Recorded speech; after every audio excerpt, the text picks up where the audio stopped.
Dans le cadre effectivement du salon Biogaz Europe, on m'a sollicité pour regarder les nouvelles voies de valorisation du biogaz qui pourront permettre demain effectivement de rendre cette filière plus attractive. Donc le constat est le suivant, c'est qu'aujourd'hui, lorsqu'on regarde un projet de méthanisation dans son ensemble, effectivement, on a toujours des déchets à disposition. Par contre, il faut trouver une bonne adéquation entre la valorisation du biogaz et les solutions effectivement de valorisation sur le terrain. Donc, si on veut valoriser son biogaz en cogénération, vu que la cogénération produit électricité et chaleur, il faut avoir des débouchés chaleur localement, donc un réseau de chaleur ou un gros consommateur de chaleur, ce qui n'est pas toujours le cas.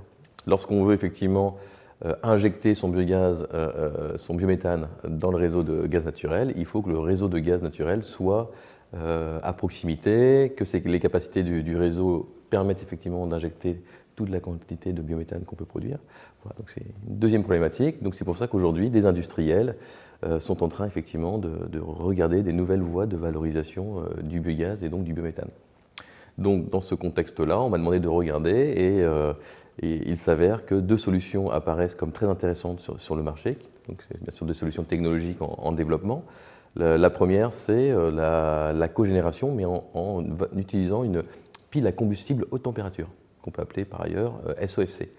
Pourquoi elle est intéressante? C'est qu'en lieu et place d'utiliser un moteur à gaz dans un principe de cogénération, on va utiliser une pile à combustible haute température qui va convertir l'énergie primaire du biogaz plus en électricité qu'en chaleur. Donc la problématique de trouver des débouchés de chaleur, finalement, est moins contraignante parce qu'on va produire plus d'électricité que de chaleur. Donc voilà, premier constat. L'idée, c'est de se dire, un jour, on pourra effectivement, en lieu et place de choisir un moteur à gaz, on pourra utiliser une pile à combustible température. Donc, elle a des avantages. Donc, les premiers avantages, effectivement, c'est qu'on n'émet pas de gaz polluant à l'atmosphère, parce qu'il n'y a pas d'oxydation du soufre ou du fluor, par exemple.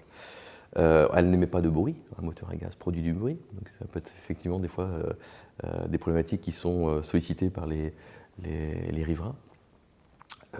Par ailleurs, elle a aussi des inconvénients, c'est qu'aujourd'hui, la pile à combustible haute température est en développement industriel, donc son coût encore reste cher, et on n'a pas de retour sur des périodes de 10-15 ans, sur la durée de vie, les coûts de maintenance, voilà. Ça reste encore une technologie peu mature.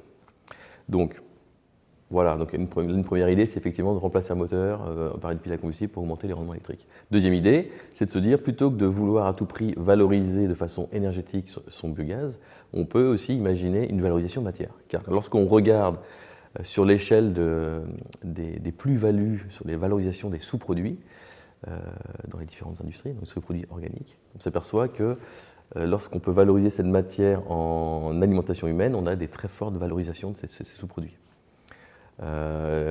Lorsqu'on peut valoriser en pet food, c'est également très, très intéressant, voilà, où il y a une échelle de graduation. La valorisation énergétique, finalement, est le parent pauvre de ces plus-values. Donc l'idée, c'est plutôt de se dire, plutôt que de faire de la valorisation énergétique, on peut aussi imaginer peut-être une valorisation matière. C'est ce que des industriels aujourd'hui sont en train de regarder et de développer. Il s'avère que des bactéries qu'on appelle méthanotrophes peuvent consommer du méthane pour se développer à une vitesse assez importante. Et donc, finalement, une quantité de bactéries, donc, en elle-même, peut devenir un aliment pour les animaux de rente. Donc aujourd'hui, des sociétés comme Unibio et Calista, donc c'est des sociétés européennes, sont sur ce credo, car ils partent du principe que le soja, aujourd'hui, qui est cultivé pour nourrir les animaux de rente à travers le monde, donc a des conséquences néfastes sur l'environnement. Effectivement, on déforeste des territoires entiers, on utilise des engrais, on utilise des soja OGM. On refait? Oui. Juste à partir des oui. forêts? Oui, donc voilà, donc on considère que l'utilisation du soja dans l'alimentation animale a des conséquences néfastes pour l'environnement, la déforestation de territoires entiers, l'utilisation d'engrais, donc fossiles pour la plupart, et bien sûr l'utilisation de graines OGM. Donc on ne sait pas ce que ça peut devenir sur de longues périodes vis-à-vis de la faune et de la flore environnante.